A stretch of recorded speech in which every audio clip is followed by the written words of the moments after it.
I will teach today on the subject about drinking will destroy. It's almost Christmas time. Let's study more about that today. Hi, I'm Pastor Dean Hemphill, and you're watching 10 Minutes of Truth.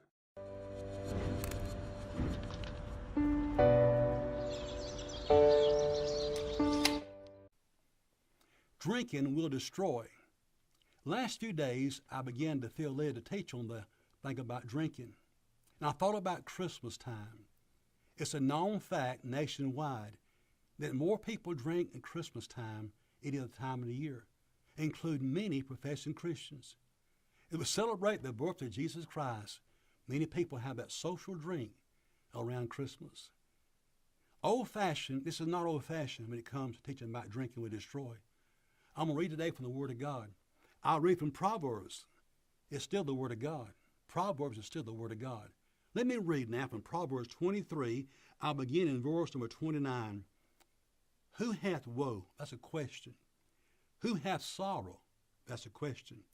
Who hath contentions? Third question. Who hath babbling? Who hath wounds without cause? Who hath redness of eyes? Who are these people? Let's read on, verse 30. They that tarry long at the wine, they that go to seek mixed wine or any kind of alcohol. Tarry long means linger at the wine. Who are the people that have contentions, woes, redness of eyes, babblings, and sorrow? The question is answered. Those that spend a lot of time and linger with alcoholic beverages. You see, we have in these two verses questions that are asked and then the answer. Verse 31. Look not upon the wine when it's red, when it giveth its color in the cup, when it moveth itself aright. At the last, the wine, the alcohol, will bite like a serpent, and sting like an adder or viper. Thine eyes shall behold strange women, and thy heart shall utter perverse things. All this happens for someone who would indulge in alcohol. Eyes turning red, it bites like a serpent, like an adder. It'll bite one's life. It'll bite one's family. It destroys someone's job. It destroys people's health. And yet our nation today in America pushes alcohol. Government doesn't anything about it. Cigarettes, they'll harp about cigarettes. I'm not promoting smoking. But how about the government getting behind this thing called alcohol that destroys many lives every single day? And the Word of God says this will lead you to destruction. Lingering alcohol will lead you to be before strange women, and you'll be bit by these things called serpents. In your heart you shall utter perverse or unreasonable things.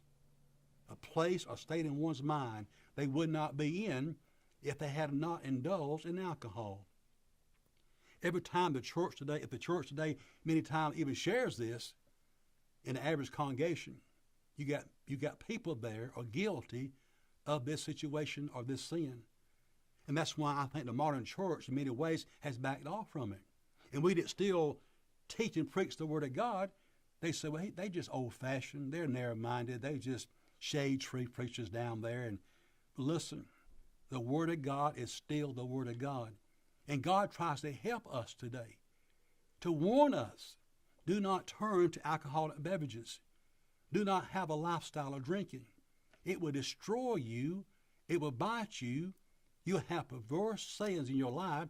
You'll have before you strange women, and you'll do things in your life you never would have done if it had not been for alcohol in your life. It's not a social. It is a sin. It's damning, and it's damaging. Now, I want to read in Proverbs 20, verse 1. I'm going to back up a couple of chapters and read this verse. Listen to what we find here. Wine is a mocker. It means scornful thing. Strong drink is raging. Whosoever is deceived thereby is not wise. That one verse. And yet the church says, that's Proverbs. That's Old Testament. Christ didn't come to destroy the law. He fulfilled it. This is not destroyed. This verse is still true today. Wine is still a mocker. Strong drink is still raging. who are deceived thereby is not wise. They're fools, deceived by alcohol, thinking it will not change their life and destroy them. Marriages, children going hungry with no shoes and no strong family foundation, in many cases in our country today, is because of alcohol, beer, and wine, what do you want to call it? It destroys lives in many ways. In the late 70s, I had a class in my first church. We had a full room that night, and we're talking about alcohol. I had in my first church, a lot of my buddies got saved from my high school years, from my school years. I had many in my church that were saved from the past of my life in school. So that night in our class, I made a statement. This is what I said. Really, caffeine coffee might be more harmful than one beer. Then this guy stood up, who was saved from alcohol, who was saved from honky-tonks. He said, "Preacher, caffeine coffee has never destroyed a marriage. Caffeine coffee has never caused a head-on collision." He said, "You're wrong." And now here's 40-something years later. I remember that statement that night. I wasn't promoting alcohol. I was just talking about what people say. Caffeine coffee is harmful. One beer is harmful. Maybe not as much as caffeine coffee. He said, "Well, listen." And what he said, my friend, was the truth. You may have too much caffeine coffee or caffeine Coca-Cola or whatever, but it will not destroy a family and a home and a person and a testimony and a life like alcohol will. It's addiction. It is a strong addiction. And only God's anointing can break the yoke of any addiction.